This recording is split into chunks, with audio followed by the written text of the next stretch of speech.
You're listening to Wild Things and Wild Places, a Muley Fanatic Foundation podcast that aims to discuss issues and efforts related to the Muley Fanatic Foundation mission, the conservation of mule deer, furthering the sport of hunting, and sound wildlife management. Everybody knows I'm a Muley fanatic. It's time for Wild Things and Wild Places. And here's your guide, Joshua Corsi. Welcome to Wild Things and Wild Places. Going to talk today about a deer herd that is not in the Wyoming range. Maybe a breath of fresh air for some. I know the Wyoming range mule deer herd is certainly talked about. A lot of capital and effort has gone into that herd, but there are other herds of great importance as well. And joining me today, Chance Marshall and Zach Sanders, leadership of the 10 Country chapter, part of a conglomerate of a team that has really done great things and has made great strides in furthering the MFF mission in Fremont County, the 10 County, also probably more commonly referred to as 10 Country. I think it fits within the demographics of that landscape of where you have put so many efforts. Chance, Zach, welcome this morning. Yeah, thanks for having us. We really appreciate the opportunity to visit with you, man. Yeah, no, absolutely. This was high priority for me. I know that the chapter and the leadership team within that chapter, you guys included, but also Rowdy and Blake and some of the others, Troy.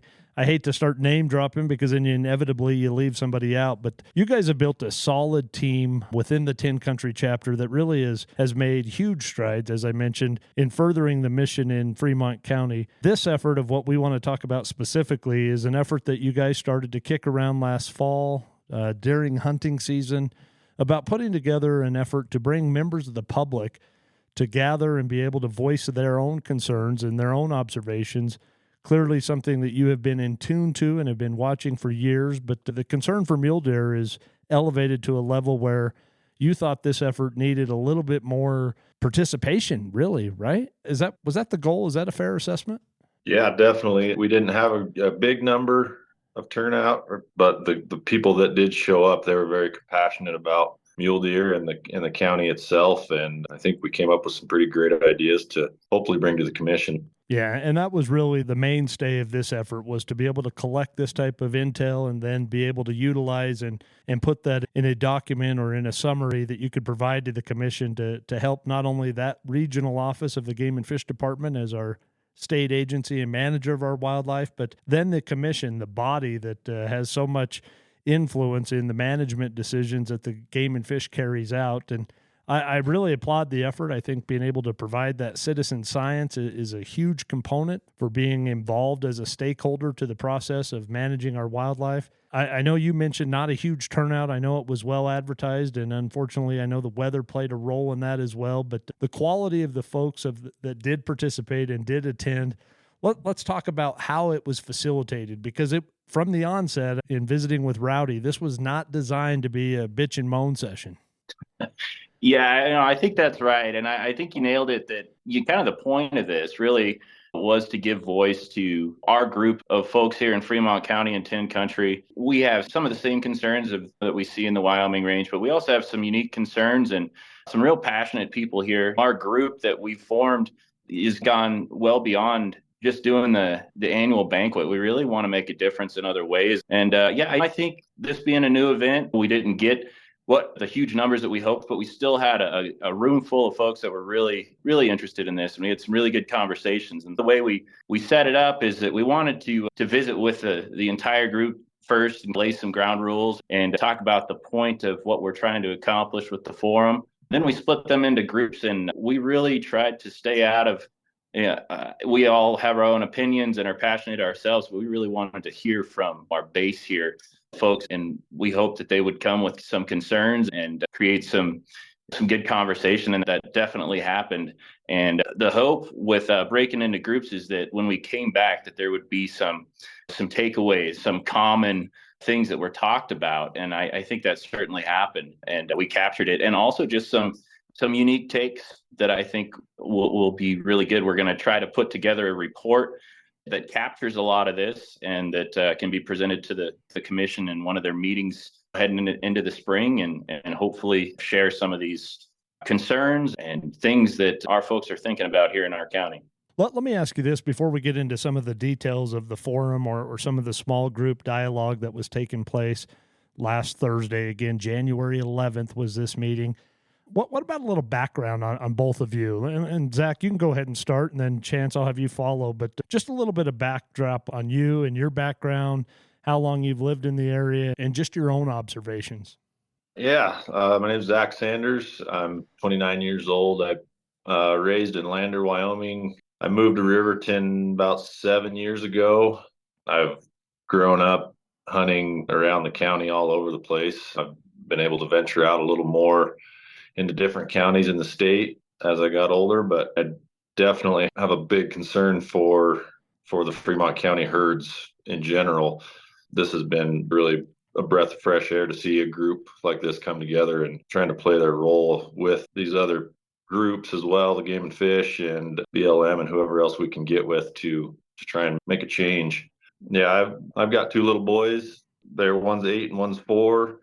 They're definitely both fanatics for the outdoors as well, which is nice. Hopefully a lot of this stuff we can keep rolling over the years and bring younger people into it as well. Yeah, I appreciate that, Zach. And again, I appreciate the fact that you were willing. You're talking about making a sacrifice of your time for this involvement and this engagement that you've held with your just inclusion within the 10 country chapter, and not just wanting to be a volunteer or just an attendee of their annual event, but to involve yourself intimately in how do we do more beyond the annual fundraising event and generating some money for the coffers for good projects, but how do we move forward some more involvement with our state wildlife agency and our federal partners on the landscape to make a difference? So I appreciate that. I know that's a big step. It's not a step that everybody can make. You have a 4 and an 8-year-old, it takes time. It takes time away from your boys. It takes time away from your wife. You have a job. So I do understand that, and I do appreciate that, because that's what it takes. It does take a concentrated effort and a willingness to say,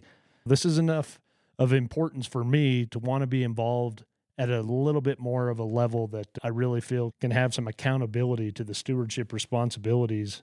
Chance, what about you? What can you tell us about you?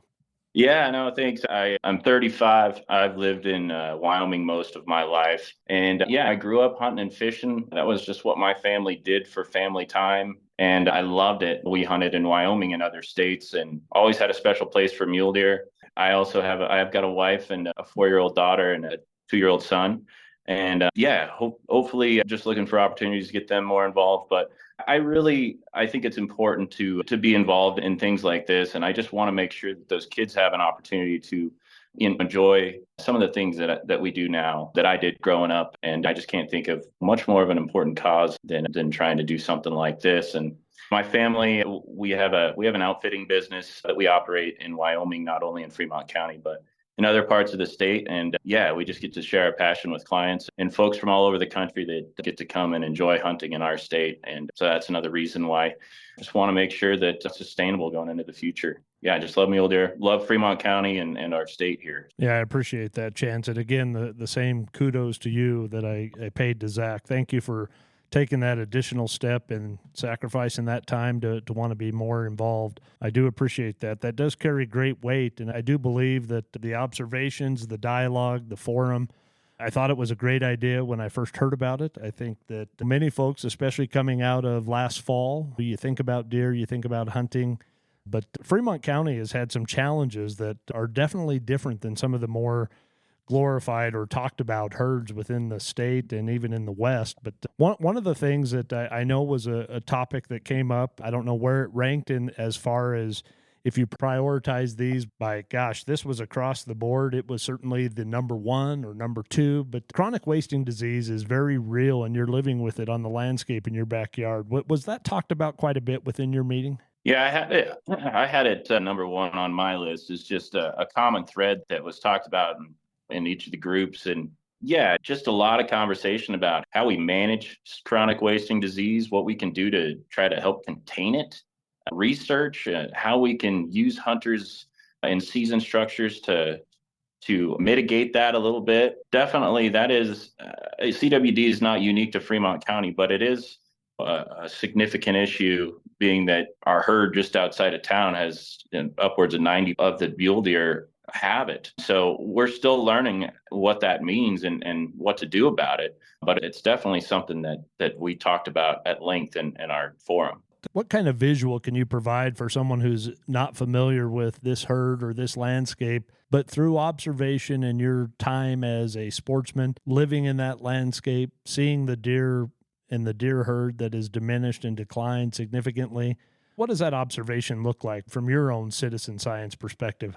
I think we have such a vast, just so many different types that we have the desert, we have the farmland, we have the mountains. It's a lot like Wyoming and other places as well. But the one thing that we talked about a lot in the meeting, that 157 herd is, like Chance said, it's been decimated over the years. And there's a lot of red flags when it comes to agriculture and different things that a lot of people would like to know more just have more information about. There's Area 90, which used to be one of the best tags in the state as well. Again, just you don't see the numbers nor the big deer out there that you used to. And it's interesting to talk about what areas are mandatory test areas and what areas are not. And we've got a bordering Area 90 and then 157, and one is mandatory, one is not. So that's something to think about when we're looking into studies and throwing money at things for those studies. What does Area 90 have or 157 have that the other doesn't? And then again, above Lander as well. We're definitely a hot spot here. The nation knows it. The state knows it. I just don't know if there's a lot of knowledge out there to the general public about it right now. And we're hoping to change that. Chance, anything you would add to that? There was an observation, it was interesting. There was there was several folks that brought up just back in the old days, we hardly saw any white-tailed deer around here, and it was all mule deer, and now it's almost completely flopped. And one of the game processors was saying that they didn't process a mule deer all year, with the exception of a few from that late season DuBois hunt. That it was all whitetails, and that's a whole nother issue. But it just seems, like Zach said, we're so diverse here, and it seems like the focus is around of CWD is around these agricultural areas, Area 157, and it's odd that they're not finding it in 90 that's out in the desert, but right there in the agricultural areas, just trying to figure out what we can do as far as research. There was talk about how we should prioritize the funds that we raise, whether it should go towards data collection or habitat focused projects. But definitely with the CWD issue, we really need more data on that issue, I think. Yeah, it does seem to me that there is as many knowns about CWD as there are unknowns. In fact, there may even be more unknowns. I know it's a complicated and challenging conversation to have. It's not an easy conversation, but doing nothing is not the answer either. And I don't believe that's where we're at. But was there some feedback or some recommendations, some action items that were maybe presented that could possibly move forward to the commission that had support of the folks that attended? Like you said, it's definitely an issue that is hard to come to a consensus on, but there was some folks there. We talked about how the season structure works in other states like Colorado.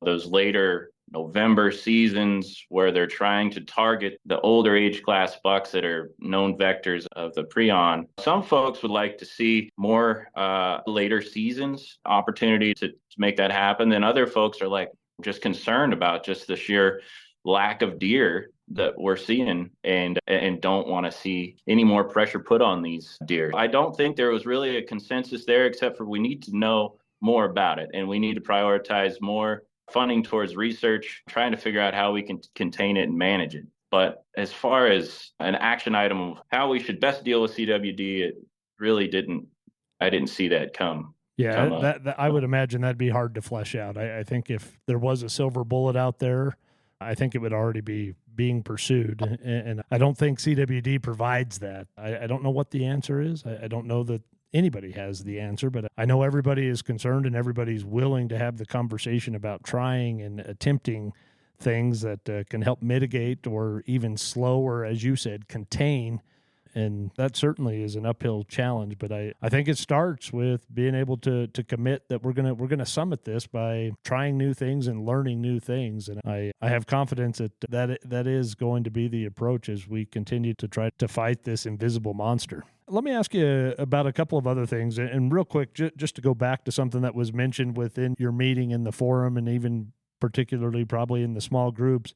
There was some concern that you raised a few minutes ago about folks seeing an increase of the whitetail population on the landscape in comparison to mule deer. A recent survey had just come out that the department had put out that really tried to flesh out some of those particulars and the sentiment of sportsmen on the land. That survey, I don't know if you've had a chance to see that, but in that particular topic, there was quite a bit of support for managing and removing whitetails and mule deers as one tag that is managing these as a. And while there are some nuances to that, certainly you're aware of that in where you live. But there was quite a bit of support for being able to support the idea to manage whitetail and mule deer tags and species separately. In fact, the survey showed 45% of those surveyed supported that, 24 opposed it, and 31% was on the fence or neutral. And I think that speaks volumes for those that are neutral are probably not on landscapes where they're seeing this firsthand. But what are your thoughts on that? And what was had in the discussion on your meeting on the 11th about separating whitetail and mule deer? It was definitely a topic of discussion. It wasn't a huge topic of discussion, though. We have seen just numbers rising rapidly in Fremont County with whitetail. That being said, though, there's issues that they face as well. They just bounce back from it a lot quicker. They reproduce a heck of a lot better than mule deer, and they've put themselves in an area to thrive, and they've pushed the mule deer out of those areas. I think it would be good. And they have Air 171 and 157, I believe 92. They definitely have separated those two. There is doe fawn only tags. They're taking action towards that. They're definitely harvesting more whitetail does and fawns than they are mule deer. I think they're trying to take some steps towards that. I think that the whitetail situation, just from what I was hearing in the group, I think that the results of that survey represented what I was hearing in the room too, that there was some support for increased opportunities to hunt whitetails and potentially managing them separately. But then there was a lot of folks that weren't sure about it. There's always a downside to making a change like that. And there's some concerns talked about that as well. But definitely there's got to be some incentives, I think, to manage the competition for mule deer. We talked about just all the things that combine. It's not one thing. It's not just habitat, or it's not just CWD. It's not just predators. It's like all of these things combined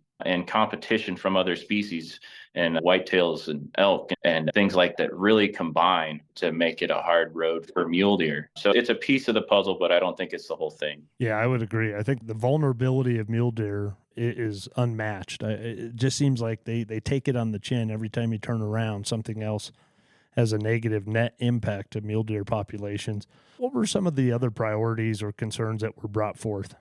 I would say in our group, number 2 would be vegetation, whether it be winter range vegetation, summer range habitat areas, elk numbers rising, or other animals, wild horses, feeding on a lot of this vegetation that the mule deer, maybe they used to live off of in the winter or the summer, and now it's just wiped out. So I think the vegetation was definitely a hot topic as well. And we definitely asked if there's any programs or anything that anybody knew about to bring to us that we could put our funds towards to help with this. And of course, everybody was very receptive, and hopefully we get a little more feedback later as well when people hear the podcast and hear about how the meeting went. What about the invasive species when you talk about landscape and a healthy habitat? Was cheatgrass mentioned? Are you experiencing an influx of cheatgrass taking over former healthy mule deer habitats that have been replaced? Is that a concern? That seems to be a concern that's being brought up on many other landscapes in Wyoming. I know the department and the commission has earmarked millions of dollars. I know the governor has asked, especially with the recent announcement that BLM has approved the use of Rejuva to treat cheatgrass on their federal lands. I know the governor has within his budget a $20 million ask, knowing that invasive species of cheatgrass and other invasives are really taking their toll. It's been documented and even coined the cancer of Wyoming. Was that a specific concern that was brought up within this meeting? Cheatgrass was definitely mentioned, in just habitat in general, and managing invasive species is definitely a big part of that. We definitely discussed potential hotspots and areas that we could try to focus projects on and improve habitat. I think that's definitely a big concern of not only the group, but folks that live here and across the state.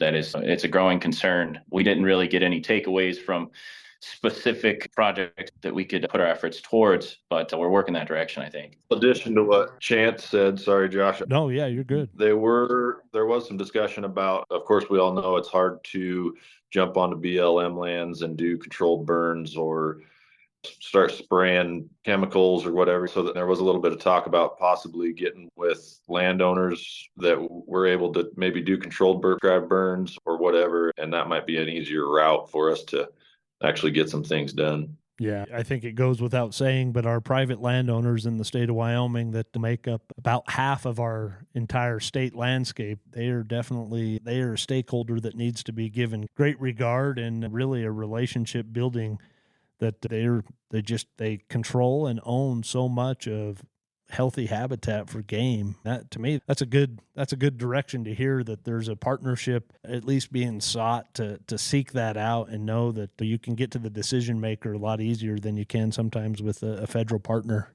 at least in an effort to try to have immediate action. Let me ask you a couple of other things. I'm just curious, and I know you have probably a list of other topics that were brought up or were discussed, but you had mentioned earlier in reference to 157 and Area 90. I'm curious, was there some conversation that took place over the discussion regarding general opportunity and limited quota opportunity? And if so, what was your take on that? Yeah, this is a really interesting one, and one that we talked about in my group a lot. And it was interesting because I didn't know whether the room would end up one side or the other. And my group, there's more support to keep things general. They wanted to see opportunity. They didn't see the upside of limited quota. But then there were other groups that were the other way. They really saw the need for limited quota and the need for just stricter management, stricter numbers and things like that. But one thing that came up in both groups that I think was a really interesting conversation was just the mandatory harvest reporting being an important way to get information, get data that I think most folks, whether they liked or they wanted to see general seasons or limited quota seasons, most people were on the same page that mandatory harvest reporting would probably be a good thing. Currently, Wyoming, it's just a voluntary system, whereas other states like Utah or New Mexico, you're required. And yeah, I think that was something that a lot of folks would want to see, an easy way to gather data. I know that it's not just as simple as mailing it out and getting 100% response, but implementing something like that to give us more data. This is how many deer being harvested, the age class of deer. Some states require teeth aging, some don't. But yeah, that was something that came up in both sides of the conversation, but it was pretty split on folks that wanted to see general versus limited quota. Yeah, and that topic, that seems to really showcase the sentiments that I think are held across the state. I think even having the conversations about maybe easing your way into that, where sportsmen as residents are picking resident regions, I think those conversations have been well talked about. I think that ultimately, when you look at that, I think the bottom line that does seem to have support that you can take away from those type of conversations is that sportsmen recognize the value of information. They recognize the role that they play in the management of our wildlife through the take of its resource, through hunting. But I think it's also the recognition that if we can provide a tool in the toolbox that helps the department have the best information and the most information, that their willingness to participate in a mandatory harvest survey or report is just one small component that could eventually lead to major implications. When you can look at a herd or you can look at an area or region and know what kind of impact you're having with the amount of folks that are pursuing a general opportunity, I think that there's a lot of information there that is maybe assumed. How many people bounce around the state from one area to another? I think that narrows that down. That gives more precision-oriented information that helps dial in those decisions. But yeah, I don't know where we're headed with that. I know that conversation is something that is definitely still in the coffers, if you will, to be talked about. I'm real curious, though, what your individual thoughts are. I know you reflected that maybe it was met in the middle with the overall group impression, but where are you at, Chance? What do you think about general opportunity and mandatory harvest surveys, limited quota. That really leaves a lot to unpack. But where are you at in those general regards of that type of topic? Yeah, it's a complicated one for sure for me.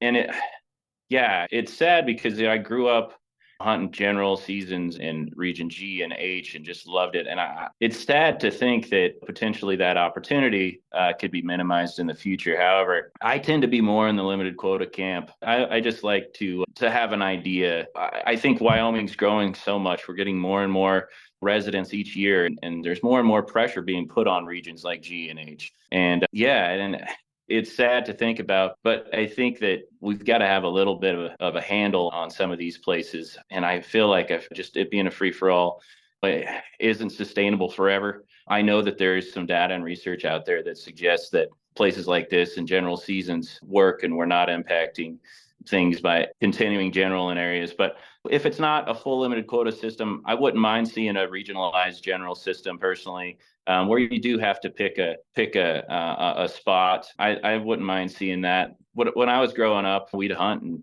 region G and H in September, and if we didn't get one, we'd go across the state and hunt in Hewlett and Sundance and that country, and we bounced around just as much as anyone. And we hunted down south in Area 100 there in the desert, and I love the ability to do that. And I think sportsmen worry about losing. Once you go one way, you don't ever hardly get it back, and when they lose that, it's sad to think about. But I think in the future, I would at least like to see a mandatory harvest report. That way we have data, hard data, about what's going on in these general and limited quota areas, and to make a decision on it for sure. But that's where I sit on it. Yeah, I appreciate that. And I do think that the starting point is maybe that mandatory harvest survey and being able to provide the experts with the right data to be able to assess that, is there too much pressure? Is this something that we need to address as a general area and potentially move to some sort of limited quota?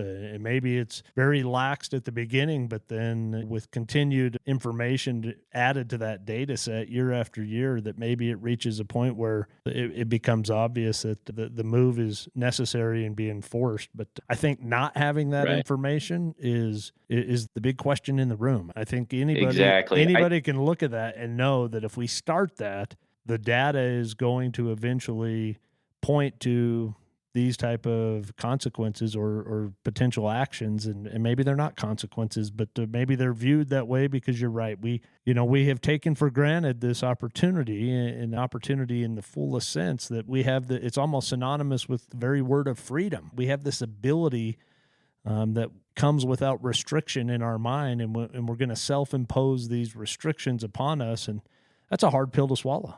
I think the mandatory harvest reporting it's a good compromise. I think it's something that we can take action on right now, and then down the road, when we have this information, we can make a real decision on how we move forward. But yeah, I think that's really important. Yeah, and I think much of this conversation revolves around the quality of the experience that one has in the field. I think, does it make a significant impact to our sustainability of our mule deer populations and our herd numbers?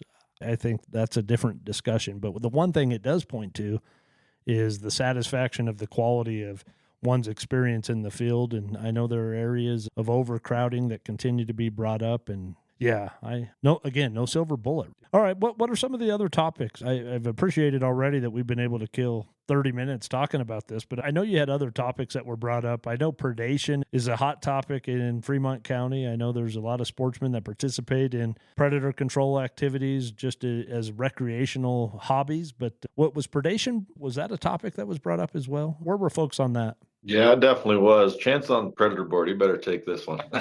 Oh, we got the expert. Right. I don't know about that. I take the minutes. But predator management in Fremont County is unique. Like here in Fremont County, geographically, it's big, but we've got long list of different predators. We've got grizzly bears, we've got wolves, we've got mountain lions, we've got a bunch of coyotes. And our predator board takes an active role, I think, in predator management. We do have a bounty here in Fremont County that is open now and is being utilized, and trappers do a great job with that. It was something that was brought up specifically as far as predator management. I think as a whole, it came from the group that they want to take a deep look at mountain lions and across the state and take a look at that. Take a look at those quotas. A lot of folks seem to think there's more lions than we realize, and they're doing more damage. It just seems it's another one of the pieces of the puzzle for mule deer that I think needs a close look at it. So that definitely came up in the group. But yeah, we have a long list of predators here, so we're in a unique spot. Yeah, you sure are. All right, Chance, in regards to predation, and I know, as you've mentioned, you live in an area and being on the predator board, you see the impacts of that across many fronts. It sounds to me like the same sentiments regarding mountain lions and the potential take that they have, particular to mule deer, seems to also be representative of conversations that I've heard in other places around the state. What can you add to the conversation that the forum provided besides that? What was there more information that you discussed regarding mountain lions specifically? Or shoot, I don't know exactly what was discussed about mountain lions in Fremont County. I know there was some talk even on Beaver Rim, just not knowing exactly what the impacts of the lions are up there. And really looking at that female harvest on there and seeing if there's room to increase that.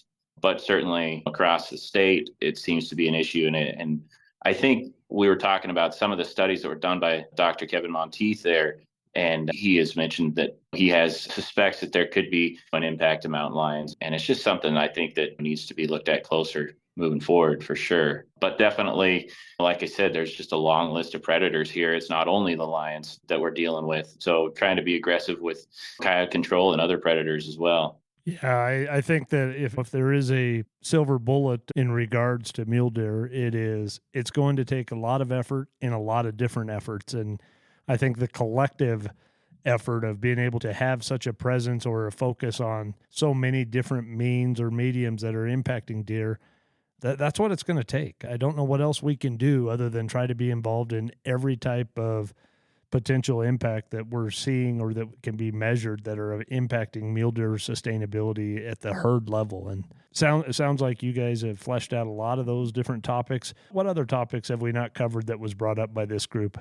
I think we had a talk too about just like the culture that we have with ourselves. And one thing that was talked about a lot last year is just that tag filling mentality. And me and Zach were talking about it a little bit. Yeah. And how we go about encouraging folks to go hunting and hunt deer, and knowing that we're all on different parts of our hunting journey, but also encouraging folks to know that they don't have to fill their tag.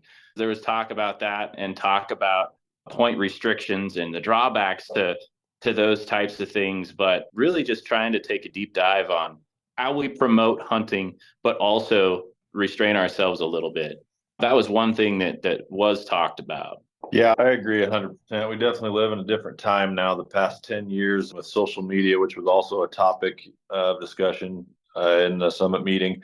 In general, the way that we are going about things, I do believe the community could do a better job at just getting some more basic knowledge, going to a game and fish meeting here and there and actually listening to what these guys have to say about our herds. And I think that could impact their choice on shooting an immature deer or not, or filling a doe tag that doesn't need to be filled if they've still got them. There's a lot of different things out there that I don't think people truly give themselves the proper knowledge they need to be out there shooting deer every year. Yeah, it sounds like it was a very healthy and robust conversation covering a lot of topics. I'm glad you got to the point of being able to just talk about the values of hunting and what that means and the continuation of that, because I do believe that it is absolutely a badge of honor to be able to wear that and know that we are the minority in the bigger picture, although it seems like anybody and everybody in Wyoming you might know, and birds of a feather flock together. I think you have within your own family circles, your work circles, your social circles, you come into contact on a daily basis with folks that share and cherish the same values as you. But in the bigger picture, hunters are a very, very small fraction of the population. And I think for it to continue and for it to prosper, each of us have to recognize that we need to be doing that with the utmost responsibility to showcase how important that is, not only today, but future generations. And sounds like you were able to flesh that out and have a good conversation about that. And I'm glad to hear it resonated with a lot of others in the room. And yeah, that's a healthy discussion. I applaud you for that as well. I think another thing too is just like going into the winter last year, there's a lot of doom and gloom, a lot of negativity, a lot of unknowns. And there was talk in the groups about we didn't know what we were getting into. We didn't know whether there was going to be any deer on the landscape at all. I was worried going into this forum that it was going to be a bitch session, pretty negative, but I was surprised that it was actually really positive. And maybe it's just the group of folks that were there, but there was a lot of people there that had positive hunting experiences. And I think that there is hope and there is bright spots still in Wyoming. There's places where the mule deer are doing well and people are still having good positive hunting experiences. And and it was interesting in our group, the Dalton, who was helping me facilitate the session, was asked the question, how many people hunted mule deer? And 6 people raised their hand. And how many actually killed one? And only one of the 6 had harvested one, but 5 out of 6 all said they had positive hunting experiences. And that wasn't across the board. There was other groups that said that they just saw a lack of mule deer on the landscape.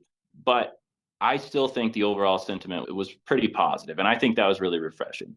Yeah, and you're right. There has been a lot of doom and gloom when you start talking about mule deer, just because of how well documented, not only last winter, but just over the last 3 decades, that we've just seen the decline of mule deer populations across the West. And so I'm glad you were able to seek out, because sometimes that's what it takes, is a concentrated effort to seek out and find the positives and build upon those, because certainly you don't have to look far to find the negatives. All right, gents, what else have we not covered? Again, this was very unorthodox. It was an idea that I think had a lot of momentum and a lot of traction to be able to bring something like this forward.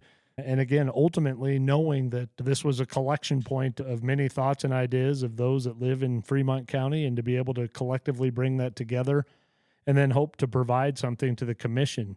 When you have the commissioners that represent different regions across the state, to be able to collectively have them as a body meet and to be able to present them what your take or what your feelings are on the ground in your community or in your area or county. I think that carries a lot of weight, and it gives someone that might live in Park County or in Goshen County or Sweetwater County maybe an idea of something that they're just not familiar with, because they haven't been born and raised there or had that type of familiarity with the changes that have occurred. And so I think this is going to be very well received by the commission. I think they're going to be very appreciative of having this insight. And nothing against Game and Fish. I think Game and Fish it's a tough job, and I think they do the best that they can, but I think they also would solicit and want to have this type of feedback, and I would sure hope so anyways. And everything that I know in working with the department and the people that are employed with the department, they're very passionate and they take very seriously their job. I'm sure they're tired of hearing about the decline of mule deer just as much as anybody else. And I think that this is going to be very well received. And again, my hat's off to you for this. So, yeah, I think you hit the nail on the head, Josh. We've got a lot of issues here in Fremont County that haven't quite made their way into other counties, but it's happening. And whether we like it or not, it's going to continue to happen, and it's going to happen at a pretty rapid rate once it starts to happen. I really hope that other counties and other areas in the state are able to hear this, and even if we're able to come together and try to throw everything we've got at some of these bigger issues. Yeah, absolutely. Well said. I do think that the bright spot but I wanted to be at that meeting. Unfortunately, Mother Nature did not cooperate. But I think the bright spot that you've brought to my attention on this was the discussion regarding habitat, because regardless of the particulars, I do believe that management can buffer the effects of harsh winters. I do think that's a starting point that we got to be able to be on the same page. I think that the condition of summer and winter range habitat influence the survival of mule deer at the very basic level. And I think that's the starting point. And I think it becomes especially true during harsh winters, but that takes partnerships, multiple federal and state partners, private landowners, nonprofits, the Game and Fish Department. There's a lot of knowledge out there that have been gained about mule deer and their habitats. And I think that if we can zero in at that level of focus, that we can be a part of something great and helping get our mule deer to at least stop the bleeding, right? At some point, that's maybe sustainability is the goal, but at some point you just got to stop the decline. And if there was a need for a proverbial tourniquet, I think it's now. We couldn't agree more. As we're talking about research, not only with CWD, but when you're out, I know they do this in the Wyoming range a lot. You're checking fat content of deer and as your caller or taking blood samples or whatever. And these are all questions that we're going to bring up to maybe not the commission meeting necessarily, but to the Game and Fish, and see if that's something maybe we can start doing as well. Because maybe we don't have a CWD problem in certain areas, but if we're checking fat content on does and fawns, maybe we've got a bigger vegetation issue in those areas. We don't have the big migratory paths that they do on the west side of the state, but there are deer leaving areas, heading to different areas that could be spreading different things, and it's definitely an ongoing issue. The collared deer that were down here, it was some research that was talked about at the event, that were collared down around Boyson Reservoir and then picked up there on South Pass. They're moving, and maybe we don't have the migration, but we do have deer movement, and how that impacts things we've still got a lot to learn.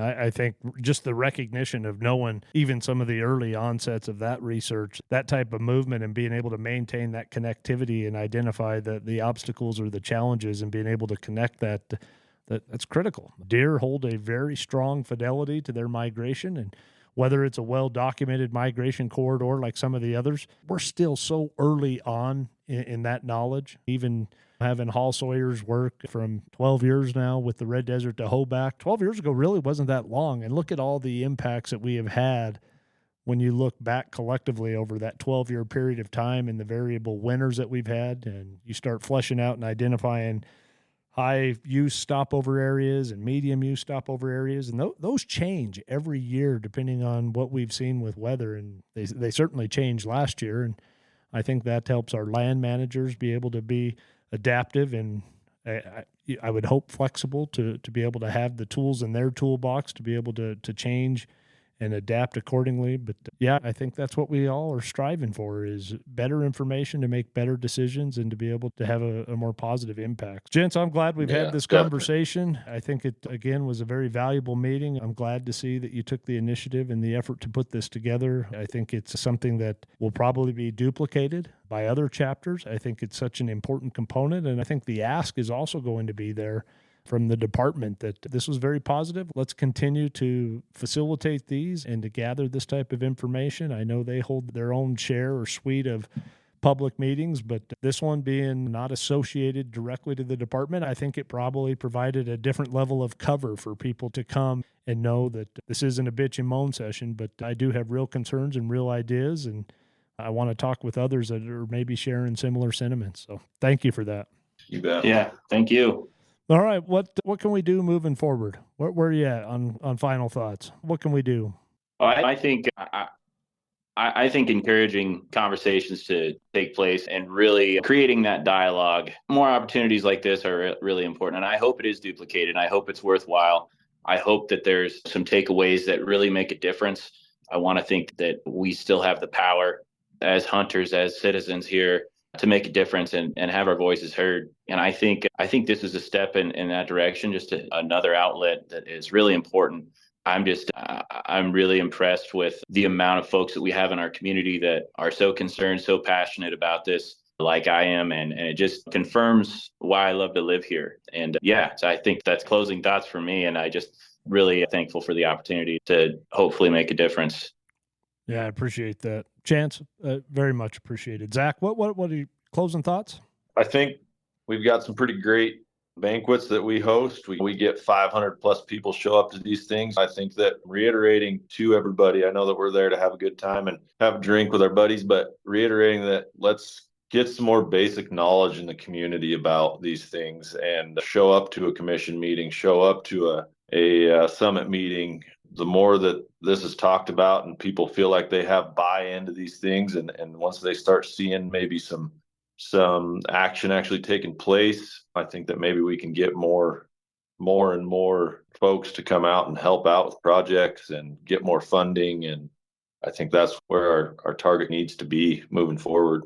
Yeah, that's certainly solution oriented. And I think that's the mindset that needs to be had, is we're all in this together. Let's come together. Let's break bread together. Let's agree to disagree. Let's find agreement where we can. Let's find understanding and education with an open mind to know that we got a role to play. It's our timeline on the time of history right now, and collectively we can be the difference-making efforts that are needed. All right, my friends, thank you again for these efforts. I can't tell you thank you enough. It's the most sincerest gratitude I have in knowing that you took this effort to be able to really try to be solution-oriented and to bring folks together and provide this opportunity or platform to really make a difference, and I do think it will, so thank you for that. Yeah, thanks for the opportunity. Yeah, thanks, Josh. And that wraps up another episode of Wild Things and Wild Places. But remember, the journey doesn't end here. Make sure you never miss out by subscribing. Whether you're listening to us on your favorite podcast platform, streaming us on our website, or following us on social media, subscribing is the best way to stay connected. Thank you for joining us, and stay tuned for more wild episodes. Everybody knows I'm a muley fanatic.